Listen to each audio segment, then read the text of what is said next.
हम आज आपको एनसीईआरटी मैथ क्लास 10th की एक्सरसाइज 1.1 का पहला क्वेश्चन जानेंगे। अगर इससे पहले की वीडियो आपको चाहिए तो लिंक डिस्क्रिप्शन बॉक्स में है, जाकर वो चेक कीजिए। तो अब हम जानते हैं हमारा पहला क्वेश्चन है, निम्नलिखित संख्याओं का एचसीएफ ज्ञात करने के लिए यूक्लिड विभाजन एल्गोरिथम का प्रयोग कीजिए। ये हमारा पहला पार्ट, ये 135 और 225 का एचसीएफ यूक्लिड विभाजन प्रमेय द्वारा ज्ञात करना है। अब मैं आपको कह दूं कि 135 और 225 में कौन सी संख्या बड़ी है, तो आप कहेंगे 135 और 225 में 225 बड़ी है। तो अब यूक्लिड विभाजन प्रमेय से अब हमें एचसीएफ ज्ञात करेंगे। यूक्लिड विभाजन प्रमेय से, यूक्लिड विभाजन प्रमेय से, यूक्लिड विभाजन प्रमेय क्या होता है? ए बराबर बी क्यूब प्लस आर। अगर इससे रिलेटेड फुल वीडियो चाहिए तो लिंक डिस्क्रिप्शन बॉक्स में पड़ा है। ए बराबर बी क्यूब प्लस आर, ये होती है यूक्लिड विभाजन प्रमेय। अब यहाँ पे हमें 135 से भाग देना पड़ेगा 225 को। 225 को भाग दोगे तो ये कितने बार जाएगा? ये जाएगा एक बार, ये हो जाएगा 135। 5 में 5 घटाओगे कितना आएगा? 0। यहाँ 2 में 3 घटाओगे नहीं जाएगा, तो फिर यहाँ से एक हासिल होगा, यहाँ हो गए 12। 12 में 3 घटाओगे कितने आएंगे? 9। यहाँ बचा 1, 1 में 1 0। ए यूक्लिड विभाजन प्रमेय, ए होता है भाज्य। भाज्य यहाँ पर कितना है? 225। भाज्य है 225। बी होता है भाजक, भाजक है 135, ये हो जाएगा 135। क्यों होता है? ये क्यों होता है? भागफल, भागफल कितना है? 1। आर कितना होता है? शेषफल, शेषफल कितना निकला है? 90। अब मैं आपको कह दूं कि 90 क्या 0 के बराबर है, तो आप कहेंगे नहीं है। जब 90 0 के बराबर नहीं है तो फिर 90 से भाग दोगे 135 को, ये कितनी बार जाएगा? ये एक बार जाएगा। 90 का 90, तो यहाँ 5 में 0 घटाओगे कितना आएगा? 5। अब यहाँ 3 में 9 घटाओगे नहीं जाएगा, तो फिर यहाँ से लोगे हासिल, यहाँ कितने हो गए? 13। 13 में 9 घटाओगे कितना आएगा? 4। अब यहाँ पे भाज्य कितना है? 135। भाजक कितना है? 90। और भागफल है 1, और शेषफल है 45। अब मैं आपको कह दूं कि 45 क्या 0 के बराबर है, तो आप कहेंगे 45 0 के बराबर नहीं है।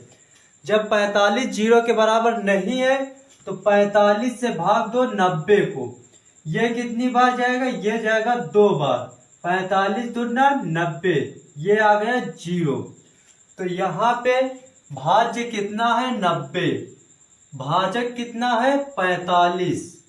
और भागफल कितना है? ये भागफल कितना है? 2। और शेषफल कितना है? 0। अब मैं आपको कह दूं कि क्या 0 के बराबर 0 है, तो आप कहेंगे बिल्कुल सर ये 0 के बराबर 0 है। तो शेषफल 0 प्राप्त हो गया है। शेषफल अतः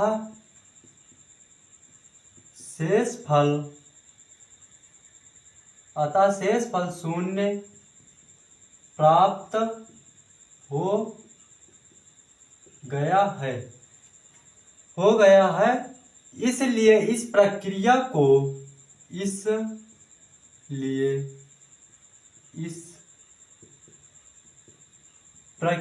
को यहीं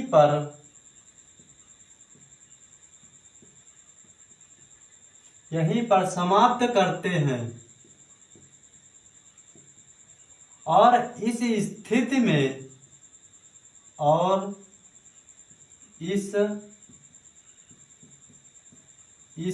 में प्राप्त भाजक ही अभीष्ट HCF कहलाता है। इसलिए 135 और 225 का HCF 135 और 250 का HCF कितना होगा? ये अभीष्ट भाजक, ये यहाँ पे भाजक कितना है? 45। तो यहाँ पे भाजक कितना हो जाएगा? 45। ये हो। अब हम जानेंगे इसका दूसरा पार्ट। दूसरा पार्ट क्या? 196 और 38,220 का HCF निकालना है। तो अब मैं आपसे कह दूं कि 196 और 38,220 में कौन सी संख्या बड़ी है? तो आप कहेंगे 38,220 संख्या बड़ी है। तो 196 से बड़ी है 38,220 बड़ी है। तो अब इसे यूक्लिड विभाजन प्रमेय द्वारा HCF ज्ञात करेंगे। तो यूक्लिड विभाजन प्रमेय से, यूक्लिड विभाजन प्रमेय से, यूक्लिड विभाजन प्रमेय क्या होती है? A बराबर BQ प्लस R। अब यहाँ पे 196 से भाग देना होगा 38,220 को। हमेशा छोटी संख्या से भाग दिया जाएगा। तो 196 से भाग दोगे 38,220 को। ये कितनी बार जाएगा? ये तीन संख्या करो लेके। तो यहाँ पे कितनी बार जाएगा? एक बार जाएगा। तो यहाँ कितना आएगा? 196। अब यहाँ 2 है, 2 में 6 घटाओगे नहीं जाएगा।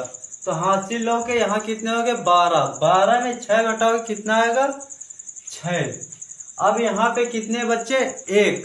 यहाँ पे कितना बच्चे? 7 में से 9 घटाओगे तो नहीं जाएगा। तो हासिल लोगे कितना? 1 हासिल लोगे तो यहाँ कितने हो गए? 17 में 9 घटाओगे कितना आएगा? 17 में 9 घटाओगे तो यहाँ पे आ जाएगा 8।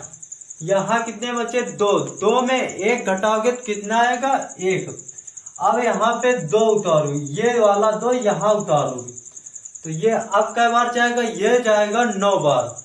तो ये जाएगा 9 बार। 9 को गुणा 6 में 9 छाक 54, हासिल कितने? 5। 9 9 81, 81 5 86, 9 एकम 9, 9 हासिल 8, 9 8 कितने हो जाएंगे? 17। अब यहाँ पे 2 में 4 घटाओगे नहीं जाएगा। तो यहाँ से हासिल लोगे, यहाँ कितने हो गए? 12 में 4 घटाओगे कितना आएगा? 8। अब यहाँ कितने बचे? 5 में 6 घटाओगे नहीं जाएगा। तो यहाँ से हासिल लोगे, यहाँ हो गए 15 में 6 घटाओगे कितना आएगा? 9। यहाँ कितने बचे? 7 में 7 कितना आएगा? जाएगा 0। अब यहाँ पे ये 0 यहाँ पे उतारोगे, ये कितनी बार जाएगा? ये जाएगा 5 बार।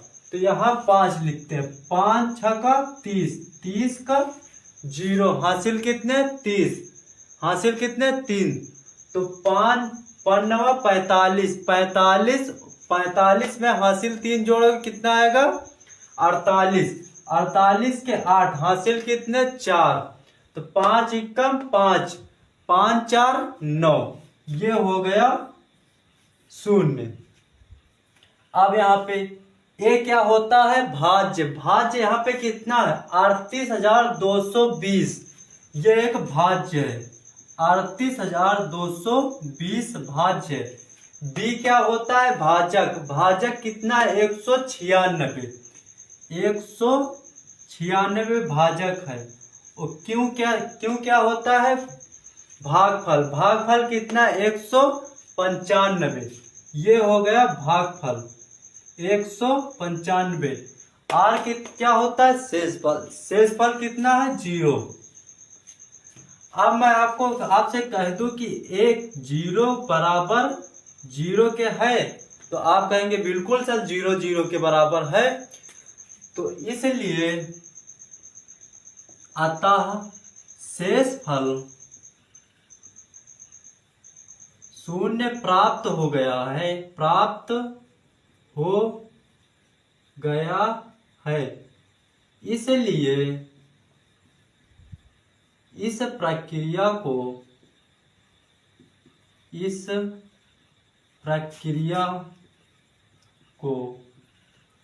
यहीं पर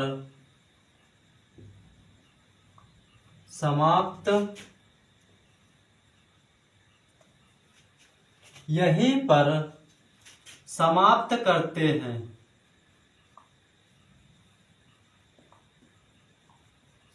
करते हैं। और इस स्थिति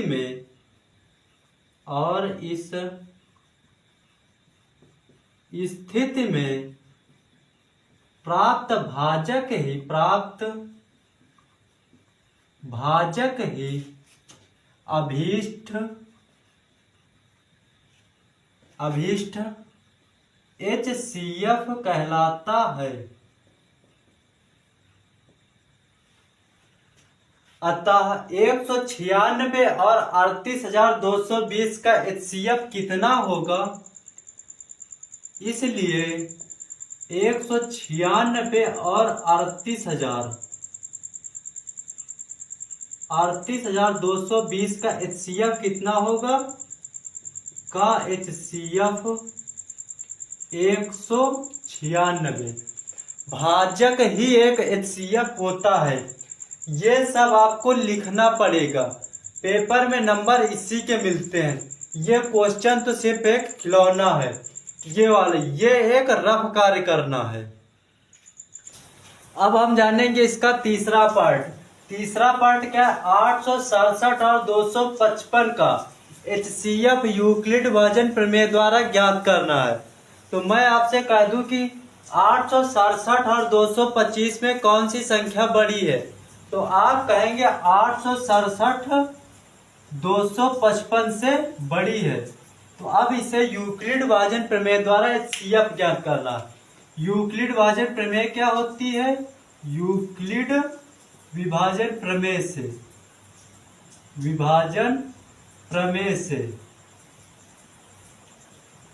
यूक्लिड विभाजन प्रमेय होती है A बराबर B³ प्लस R। अब यहाँ पे 255 से भाग देना होगा 867 को।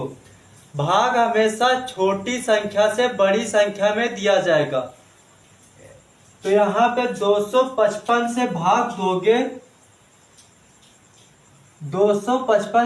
दोगे 867 को, ये कितनी बार जाएगा? ये जाएगा 3 बार। 3 का गुणा 5 में करोगे कितना आएगा? 3 × 5 = 15। हासिल कितने? 1। 3 × 5 = 15। हासिल 1 जोड़ोगे कितना आ जाएगा? 16। हासिल कितने बच्चे? 1। तो 3 दूनी 6। हासिल 1 जोड़ोगे कितना हो जाएगा? 7। अब यहाँ पे 7 में 5 घटाओगे कितना आएगा? 2। 6 में 6 घटाओगे कितना आएगा? 0। 8 में 7 घटाओगे कितना आएगा? 1। अब यहाँ पे ये क्या होता है? भाज्य यहाँ पर कितना दिया गया है? 867। तो 867 एक भाज्य है। बी क्या होता है? एक भाजक कितना है? 255। 255 एक भाजक है। क्यों क्या है ये? क्यों होता है? भागफल कितना दिया है? 3।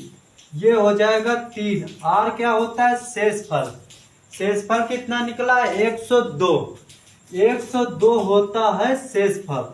अब आपसे कह दिया जाए कि 102 क्या 0 के बराबर है? तो आप कहेंगे बिल्कुल सर, ये 0 के बराबर कहाँ होगा? जब 102 0 के बराबर नहीं होगा तो 102 से भाग देना होगा 255 को। ये कितनी बार जाएगा? ये जाएगा 2 बार। तो यहाँ पे 2 दूना 4।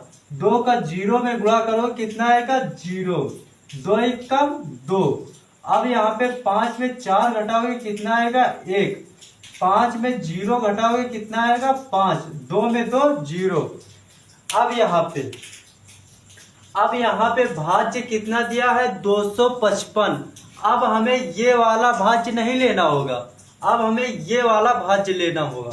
तो यहाँ पे भाज्य कितना है? 255 और भाजक, भाजक कितना है 102, ये वाला भाजक लेना है हमें, 102 भाजक है। और भागफल कितना है 2, तो यहाँ पे 2 हो जाए। और शेषफल कितना निकला 51, ये 51। अब आपसे कह दिया जाए कि 51 क्या 0 के बराबर नहीं है, तो आप कहेंगे 51 0 के बराबर नहीं है। जब 51 0 के बराबर नहीं है तो 51 से भाग देना होगा 102 को। ये कितनी बार जाएगा, ये जाएगा 2 बार। 2 का 1 में गुणा करोगे कितना आएगा, 2 एकम 2, 2 का 5 में 2 पंची 10, ये कितना हो जाएगा 0। अब यहाँ पे भाज्य, भाज्य कितना दिया गया है 102, और भाजक, भाजक कितना है 51, ये हो जाएगा 51। और भागफल कितना है 2, ये हो जाएगा 2। और शेषफल कितना दिया गया है 0। अब आपसे कह दिया जाए क्या 0 0 के बराबर है, आप कहेंगे बिल्कुल सर 0 0 के बराबर है। तो ये एक रफ कार्य करना है, जो एक गुणा भाग करते हो आप लोग, ये एक रफ कार्य करना है।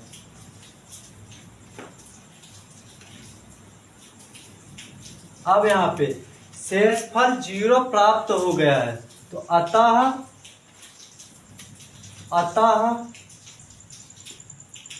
शेषफल 0 प्राप्त हो गया है, 0 प्राप्त हो गया है। इसलिए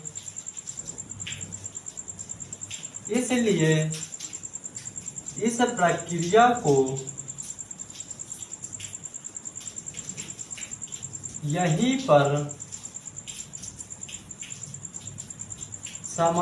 करते हैं। अतः शेषफल 0 प्राप्त हो गया है, इसलिए इस प्रक्रिया को यहीं पर समाप्त करते हैं। और इस स्थिति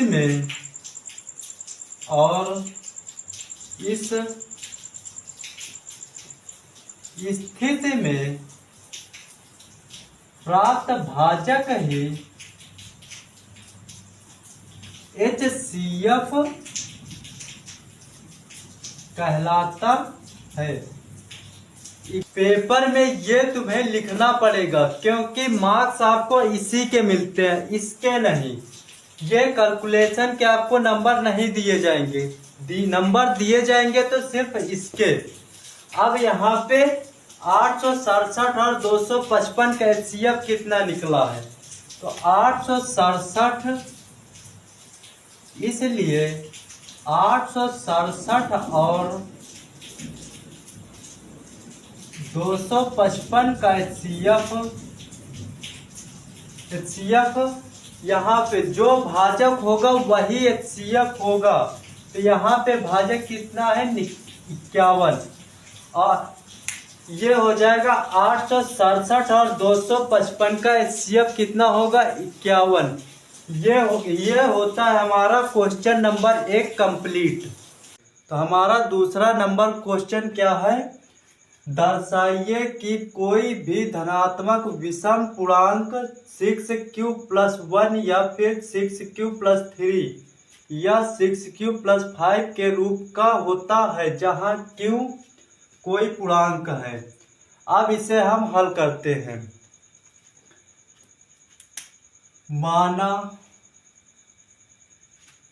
माना a कोई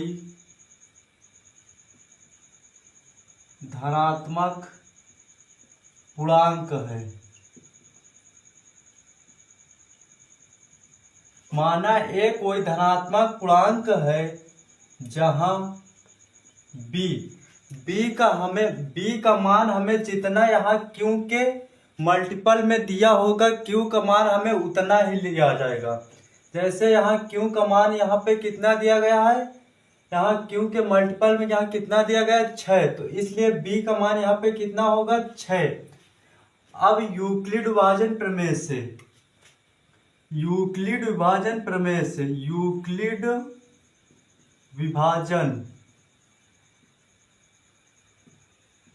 से यूक्लिड विभाजन प्रमेय क्या होती है? ए बराबर बी क्यूब प्लस आर, जहां आर का मान 0 से बड़ा या फिर 0 के बराबर और बी से छोटा है। बी का मान यहाँ पे 6 दिया है, इसलिए यहाँ पे आर का मान 6 से छोटा होगा। अगर आपको यूक्लिड विभाजन प्रमेय की फुल डिटेल वीडियो चाहिए तो लिंक डिस्क्रिप्शन बॉक्स में है। अब यहाँ पे हमें ए बराबर, ए कोई धनात्मक पूर्णांक है, इसलिए ए ही रहेगा। बी कितना दिया गया है? 6। क्यों क्या है? क्यों एक पूर्णांक है जो कि हमारा क्वेश्चन में दिया गया है। ये हो जाएगा 6Q प्लस आर। इससे इक्वेशन फर्स्ट बना लीजिए, ये हो गई इक्वेशन फर्स्ट। अब r बराबर 0, r बराबर 0 समीकरण एक में रखने पर,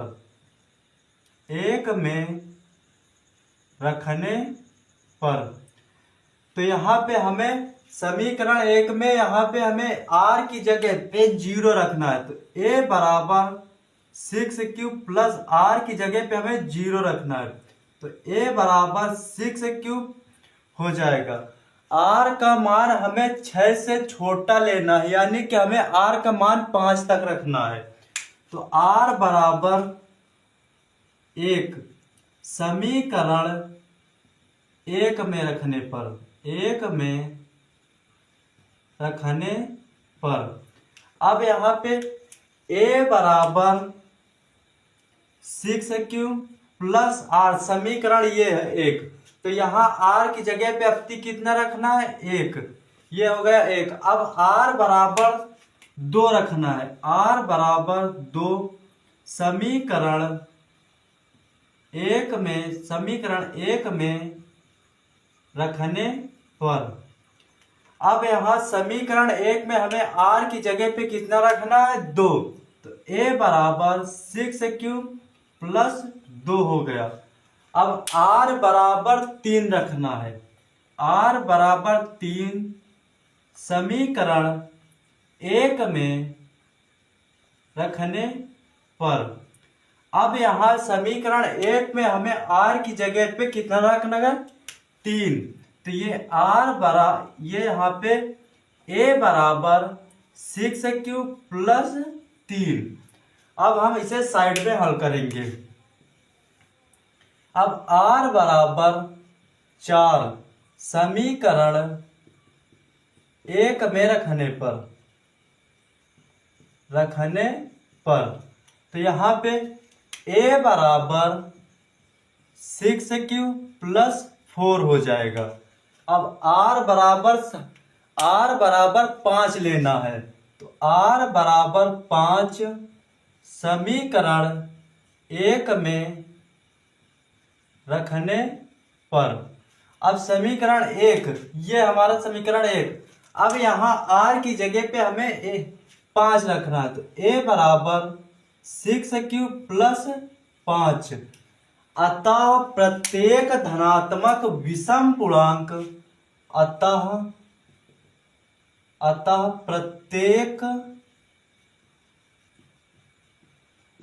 प्रत्येक धनात्मक विषम पूर्णांक 6Q प्लस ये 6Q प्लस 1 या फिर 6Q प्लस 3, ये 6Q प्लस 3 या फिर 6Q प्लस 5 ये। अतः प्रत्येक धनात्मक विषम पूर्णांक 6Q प्लस 1 या फिर 6Q प्लस 3 या फिर 6Q प्लस 5 के रूप का होता है। यही हमें क्वेश्चन में सिद्ध करने के लिए कहा गया था। क्वेश्चन में क्या कहा गया था? दर्शाइए कि कोई भी धनात्मक विषम पूर्णांक 6Q प्लस 1 या फिर 6Q प्लस 3 या फिर 6Q प्लस 5 के रूप का होता है, जहां Q कोई पूर्णांक है। हमें क्वेश्चन में विषम पूर्णांक 6q plus 1, 6q plus 3, 6q plus 5 यह दिखाना था विषम पूर्णांक। यही हमारा क्वेश्चन में निकल आया है। क्या निकला है? प्रत्येक धनात्मक विषम पूर्णांक 6q प्लस 1, 6q प्लस 3 या फिर 6q प्लस 5 के रूप का होता है।